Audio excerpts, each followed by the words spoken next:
Смотрите в новом выпуске телепередачи «Вестник Харасхал». В Якутске обсудили вопросы реабилитации детей с инвалидностью и детей с ограниченными возможностями здоровья. Инклюзивное образование в городе Мирный. Якутяне отметили Всемирный день солнечных людей. Рубрика «Кино о людях с сильным духом».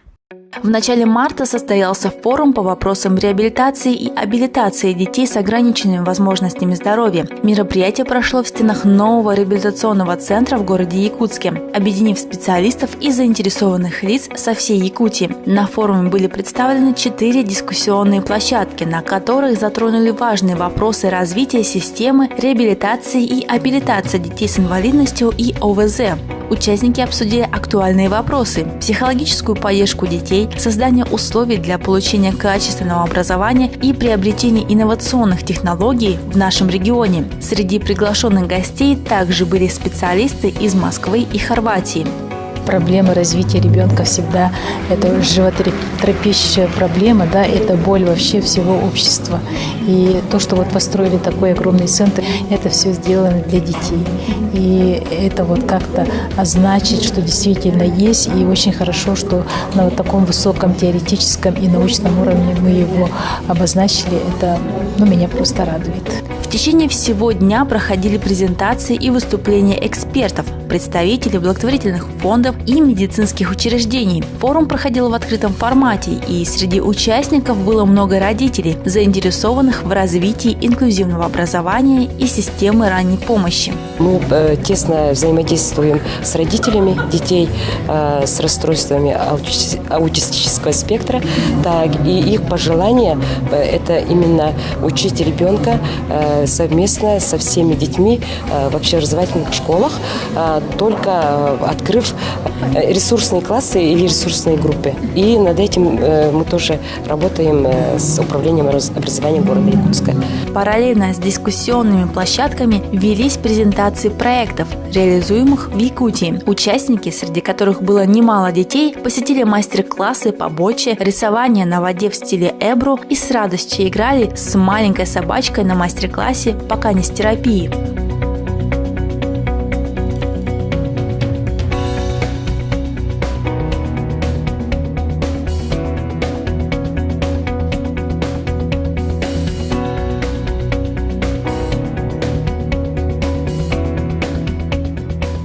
Форум направлен выстроить качественную и эффективную систему ранней помощи детей с инвалидностью, проживающих в Якутии. Именно с этой задачей был организован этот проект, чтобы взрослели дети, а не их диагнозы, и в обществе развивалась инклюзия. В 2005 году в Мирном начало работу частное общеобразовательное учреждение «Православная гимназия». Именно данное здание отвечает всем нормам доступности, а в самом учреждении созданы все условия для обучения детей с особенностями здоровья вместе со сверстниками. Когда школа создавалась, мы, конечно, как-то не задумывались именно об инклюзивном образовании, потому что самое главное было это православное воспитание детей.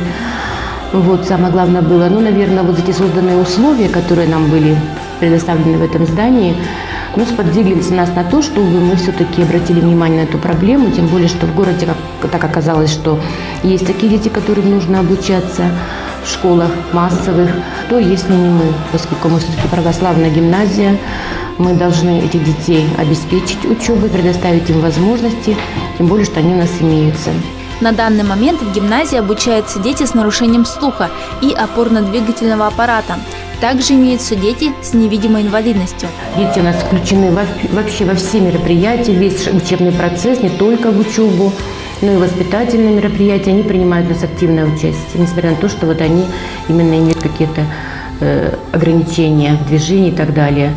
Любые массовые праздники, мероприятия, они участвуют в полной мере. Мы воспитываем всех остальных в том плане, чтобы они были терпимы детям-инвалидам, и чтобы не видели в них именно этих ограниченных возможностей, наверное, чтобы они ощущали себя на равных с остальными детьми.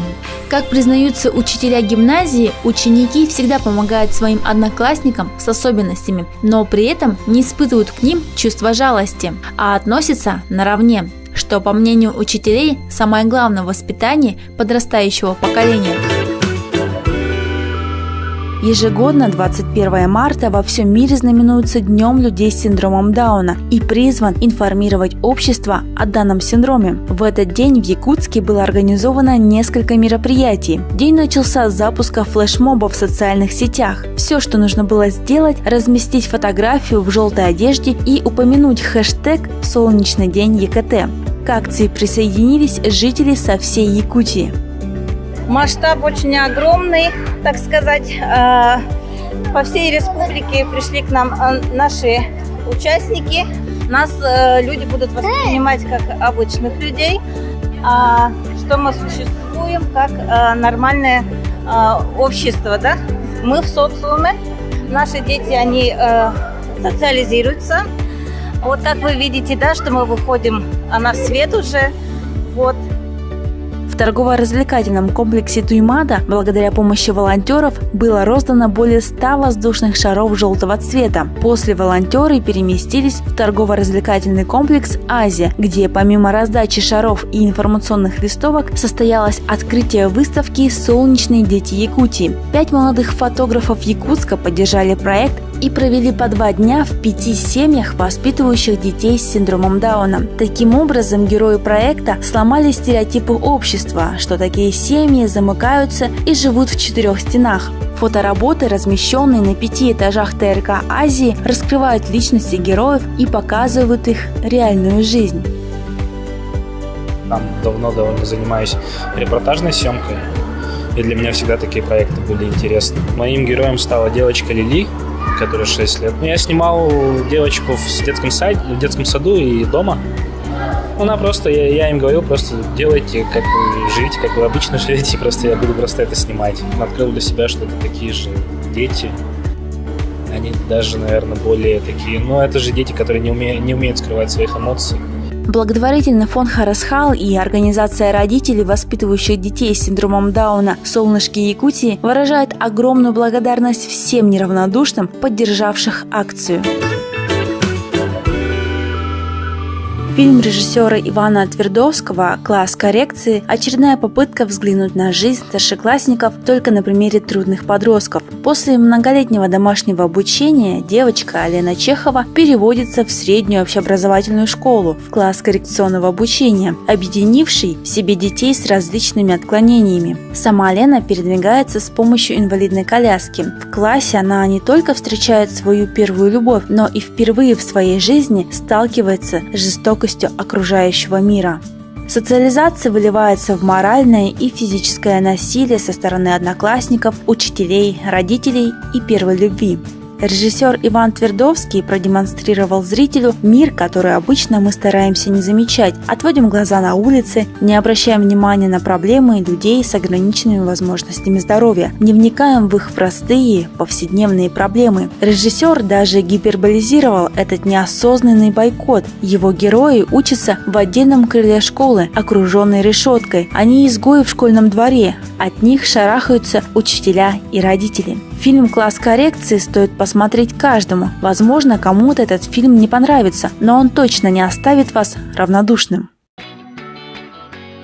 Сериал «Мелодрама. Просто нет слов» режиссеров Кристиан Джордан и Уильяма Перпла показывают зрителю семью, воспитывающую ребенка с инвалидностью. Члены семьи относятся к ситуации с оптимизмом, при этом счастливы и жизнерадостны.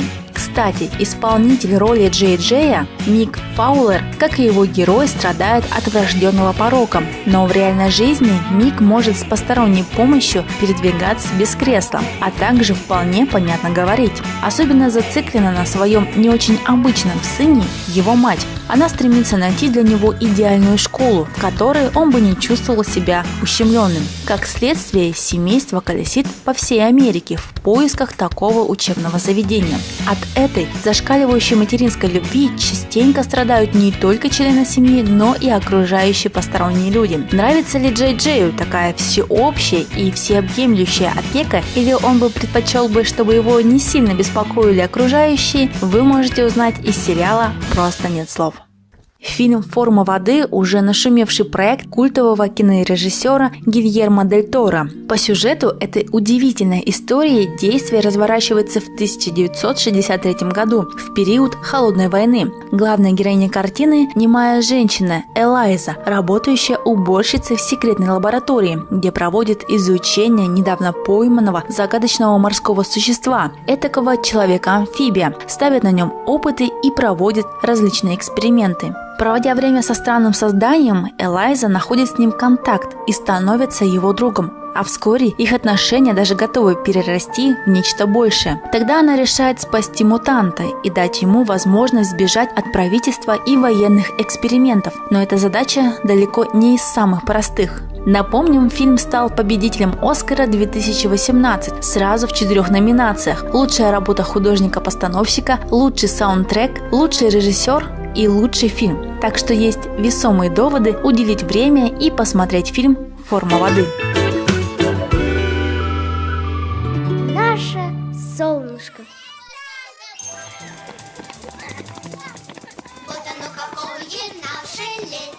Сегодня мы едем в деревню. Нас ждут незабываемые приключения. Вот мы и приехали. Нас встречают деревенские ребята.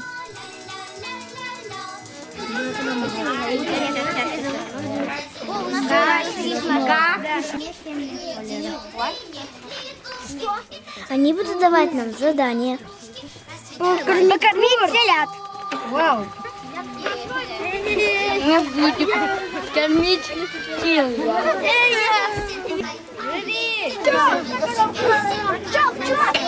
Но вообще-то в этом ролике мы хотели рассказать вам о более важных вещах. Знакомьтесь, это Вера. Она любит рисовать.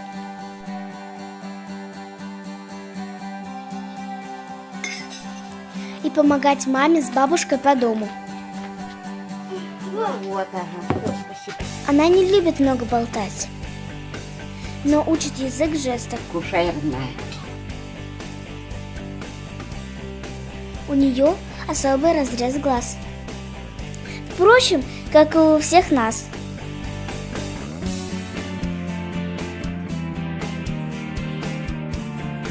И это все, чем отличаются люди с синдромом Дауна от всех остальных. Разные, но равные.